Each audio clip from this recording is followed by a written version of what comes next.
Hey, Mac Maury's in the studio with us for a good reason. We'll tell you what that reason is in just a moment. We remind you that we're covering all of Donald Trump is apparently taking the stand in the E. Jean Carroll case. We're covering that for you. We're monitoring the goings-on the southern border. As the Texas governor says, look, we're trying to follow the Constitution of the United States. If you won't, we will, which creates something of a constitutional standoff between the state of Texas and the United States government. This is not unprecedented. Let's stop it with the unprecedented. There have been disputes between the states and the federal government in the past. All will be worked out. However, I would suggest that we need to, in Tennessee, take a stand along with Texas, and I would suggest to you that we do so by offering up National Guardsmen or whatever the needs of Texas might be to protect our southern border from what I consider to be an invasion. Many of you agree with that. In the meantime, we're monitoring some other situations as well, to include, have you seen that? I know you have. You follow the news. This Chris Young thing? Yeah. It looks bad. It's looking uglier and uglier. The more info we get, it's like, looks bad. Now, we have asked Bell, before we get into Friday Mac Attack, Bell, it's coming. You have, and it's coming. Oh, it's happening. It is on Friday Night Attack on Thursday. You have some new information.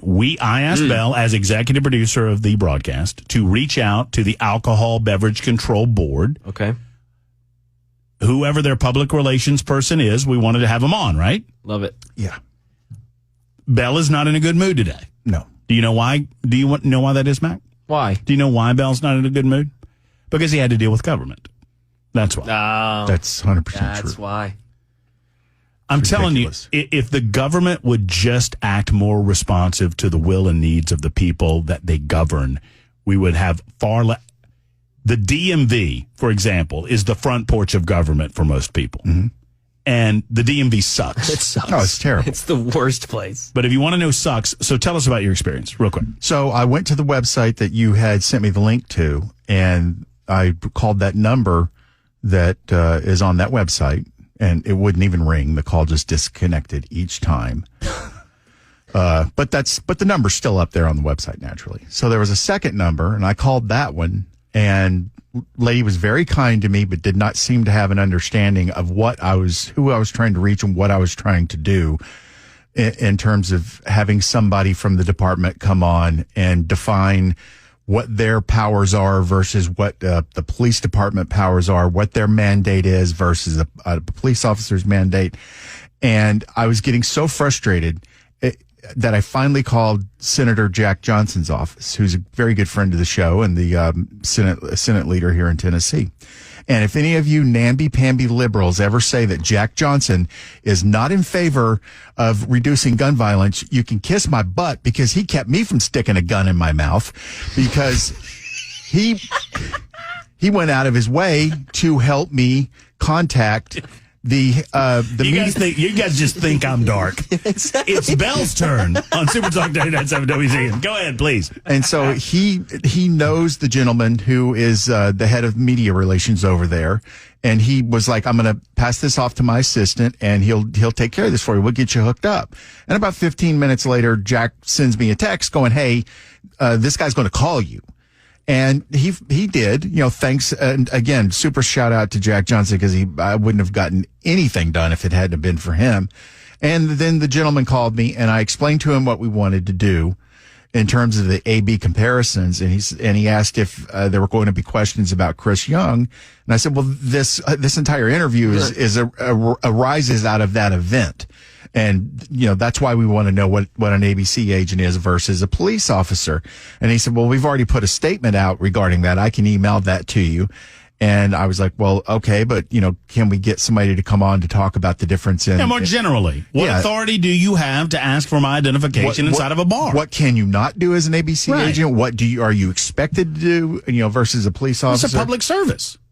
And as I understand it, this gentleman was the head of the media department, and his response was very politely. He was nothing rude about anything he said to me. He was like, well, let me talk to my people and we'll figure it out.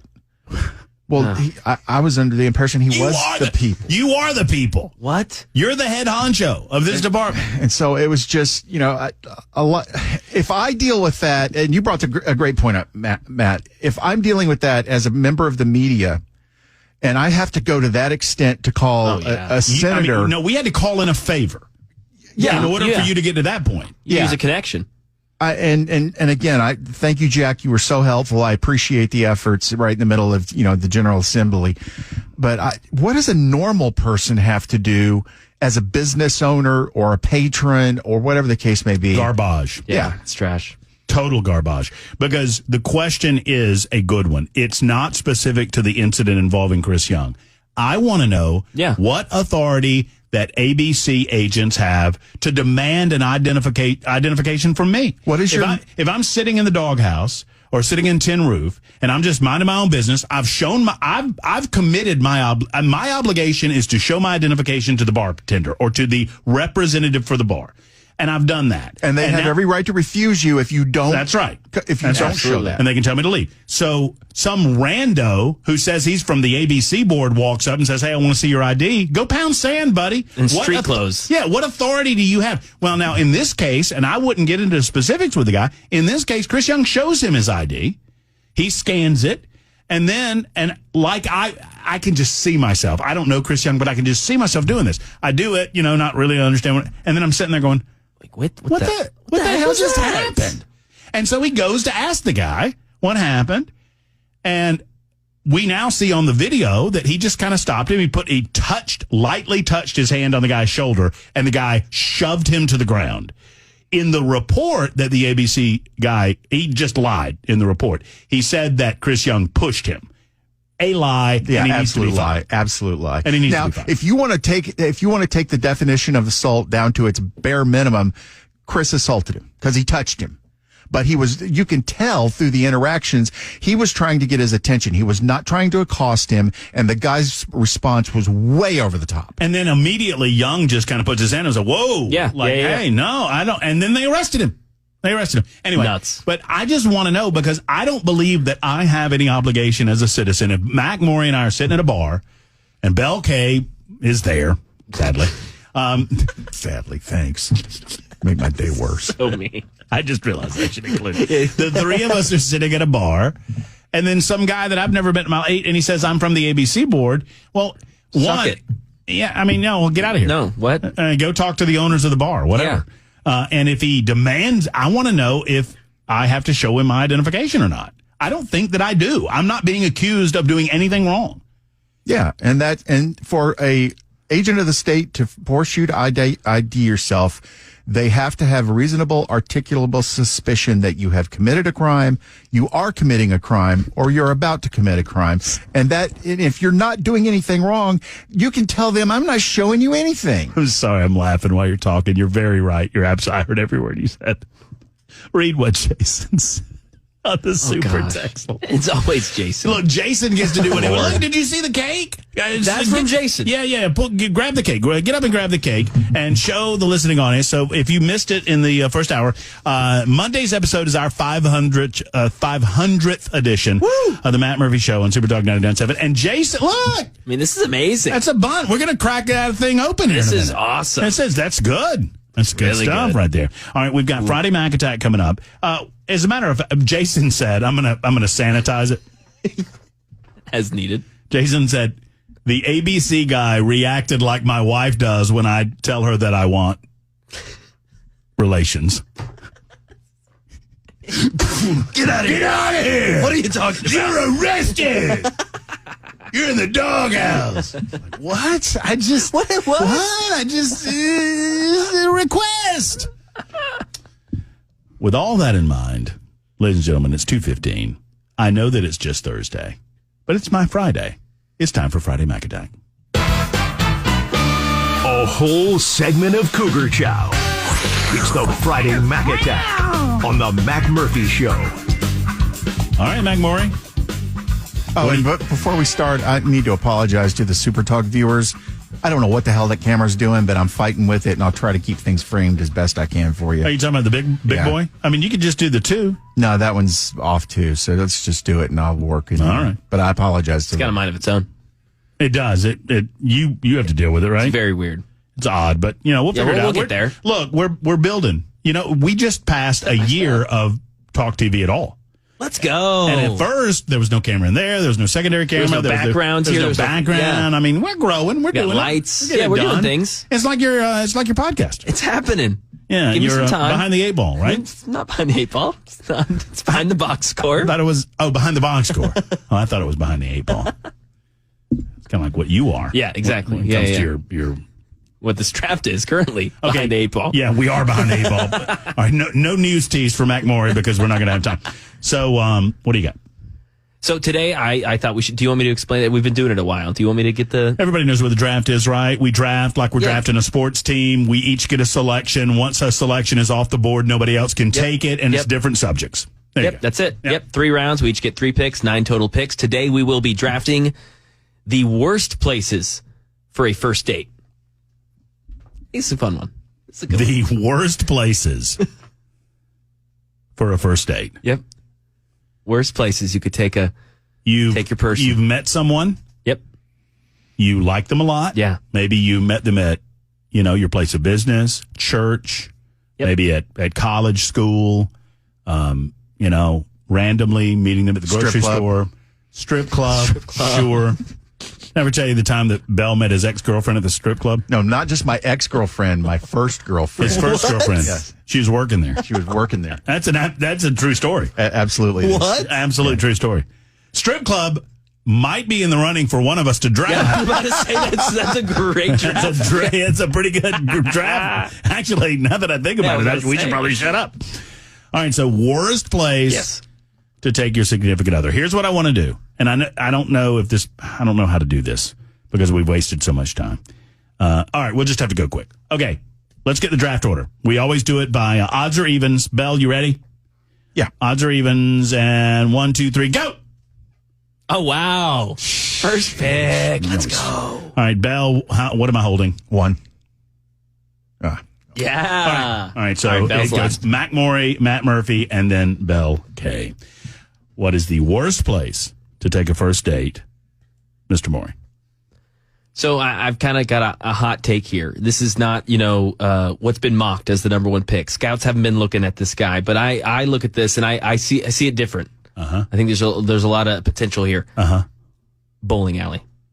Now here's why. You say, what? Bowling's fun. Bowling's fun. Why Wait a not? minute. If you have to explain your draft pick, if it's not self-explanatory, what the stats aren't telling you why we believe in him. This is good. No, Anthony Richardson's going to be a great. It's for guys specifically because guys, especially if you're a competitive guy, as am I, as are you. Yep. You put on the shoes. Shoes don't look good. Step 1. You got your socks showing. They don't line up with the pants. You look weird. I kind of like the shoes. But anyway, go ahead. That's fine. You know what? Me. Yeah, it's your music, man. You draft offense, I'll draft defense. That's fine. Your legs flying up in the air. It kind of looks weird. You're getting competitive all of a sudden with her. She's bowling a 65. You're at like 130. And you're like, yeah, let's go. As you order another pitcher of Bud Light. It's just not good. Okay, if you order Bud Light, are you there with a girl? As soon as I said that, I said, oh, that's a blunder. Here we go. Super text line, ignite. That's a blunder. I like that. All right, so bowling alley. It's your pick. It's not my pick. Yeah. My number 1 selection, I have a number of them I feel very strongly about. There's a lot of good in this draft. There's a lot of good in this draft. But I'm going to go traditional. You could go kind of off the board and go crazy with this. Yes. And that's for maybe later on. Yeah, later on, I think that'll happen. I'm going to go Cheesecake Factory. If you take a first date to the Cheesecake Factory, you're a loser. She knows it. She doesn't like you. And there's not going to be a second date. Cheesecake Factory is my number 1 selection in the draft. Mr. K.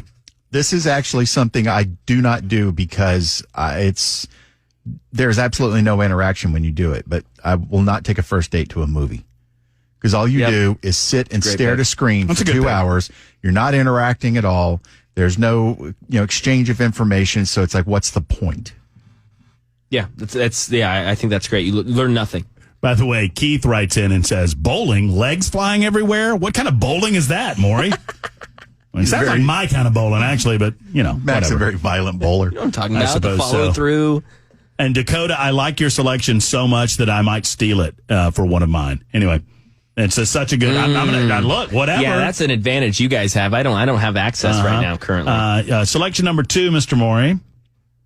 Worst place to take a first date. Graveyard. No explanation. Yeah, but after the first date, if you're mayor, it's a go-to. There it is, exactly. I was about to say, I think Megan Barry would disagree with you. I think Matt Murphy disagrees with you. I mean, you're not dating the right kind of girls if you don't want to go. That's apparently correct. Yeah. I mean, apparently so.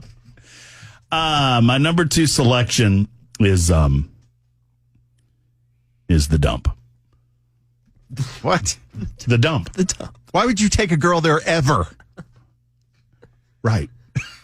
That's exactly why. I mean, isn't that what we're doing? Well, basically what you're saying, if it's the worst place to take a girl ever, then it's probably going to be pretty bad on your first date. Yeah. Hey, let's go shoot rats down at the dump. But you're also saying, hey, we're not going to go to the dump on the first date, but maybe it's an option for the second or third. 7885 says the dump should be disqualified because it's never a date destination. One, you've never lived in Alabama, obviously. Ouch. Dang. So there's that. Belle? Any concert. What do you mean any concert? Any concert, because again, just like with movies, it's loud, you're not talking, no interaction. What's the point?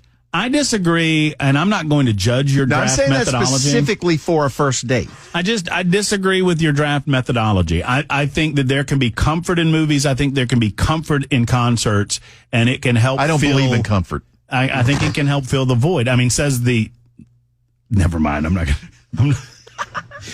You don't have a good draft record in this subject. I don't have a good dating record. That's exactly right. But the thing is, dinner in a movie, dinner in a concert, that's a great date then. I would think.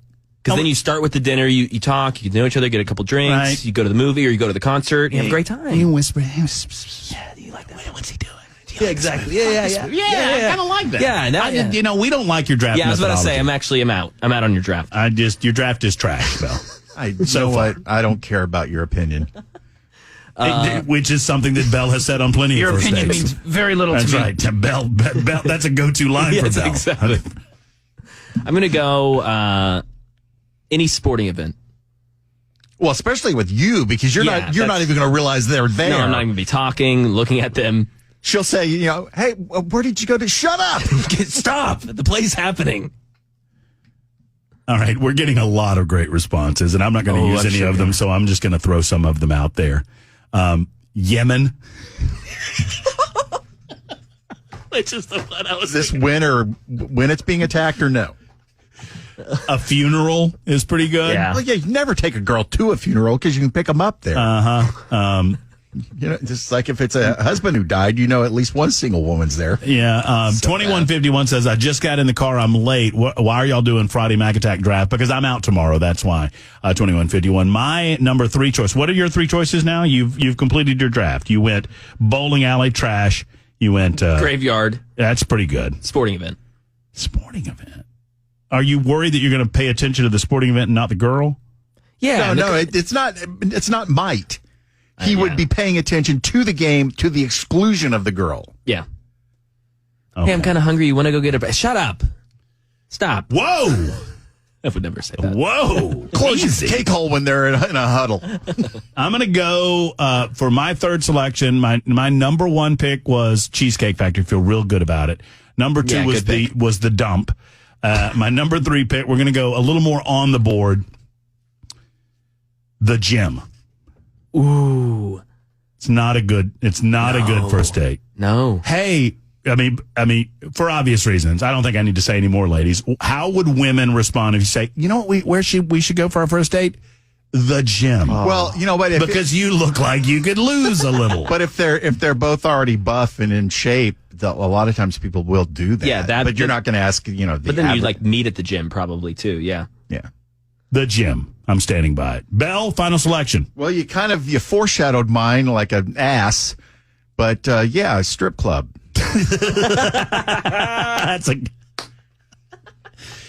That's a second or third date thing. Hey, Cheryl, I've been meaning to ask you, would you like to go out sometime, maybe have some drinks? Yeah, I think I want some. This is great. Where you want to go? The Hustler Club. Hustler. Can you bring the beer? Can you bring the alcohol? ones? It's BYOB. I'll bring the ones, you bring the hooch. Is that a thing at some strip clubs? That's a thing at the BYOB Really? club. BYOB. Wow. It's BYOB. They can't. What is that? Because of what they want to take off? I think that's what that is. Yeah, that's it's part based of it. on what they want to take off. But while you're there, there's a minimum amount of mixers you have to buy, which are like $8 with nothing in it but juice. Yeah, they sell the setups. Oh, okay. So you bring your whiskey and then They're not allowed to sell alcohol, but they will let you bring alcohol in. But you have to buy their setups. okay. So that's the way that's that what works. yeah. Not that I haven't been to a strip club in 25 years. For my wife who's currently listening, honey, you know that I don't do that. So there you go. So there you go. There's the Friday Mac Attack draft on a Thursday on Super Talk 99.7 WGN. And once again, I have clearly won. It's 226 on Super Talk.